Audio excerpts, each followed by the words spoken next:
కుండపోత వర్షాలు ఇప్పుడు ఇదివరకటికి మళ్ళీ లేదు. వర్షం కుండపోతగా ఉంటే నిండిపోతున్నాయి. ఎందుకంటే రోడ్ల మీద ఇదివరకేంటంటే మధ్యలో తారు రోడ్డు ఉండేది. అటు ఇటు మట్టి ఉండేది. ఆ మట్టిలోకి నీళ్లు ఇంకిపోయేవి. ఆ పక్కన సైడ్ కాలువలు ఉండేవి. ఆ కాలువల్లోకి నీళ్లు వెళ్ళిపోయాయి. ఇప్పుడు చాలా చోట్ల ఏంటంటే అండర్ గ్రౌండ్ డ్రైనేజీలు పెట్టినటువంటి సందర్భంలో ఆ అండర్ గ్రౌండ్ డ్రైనేజీలోకి నీళ్లు ఎట్లా వెళ్ళాలో ప్లానింగ్ లేదు. అది ఇంజినీరింగ్ వైఫల్యాలు దేశవ్యాప్తంగా నడుస్తున్నాయి.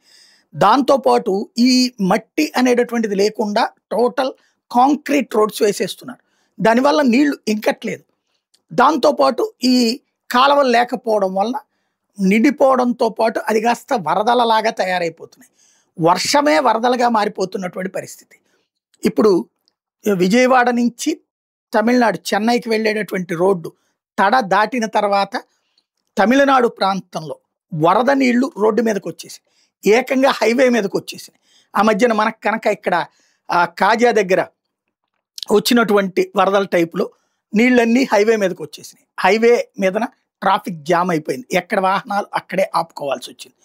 అది ఎంతసేపట్లో సెట్ అవుతుందో చూడాలా. ప్రస్తుత అంటే ఇప్పటికీ ఈ మోదీ తుఫానుకి సంబంధించినటువంటి ఇంపాక్టు అక్కడ స్టార్ట్ అయింది. అక్కడ వర్షాలు కుండపోత వర్షాలు ఆ వర్షాల ఇంపాక్టే ఇప్పుడు కనబడుతుంది.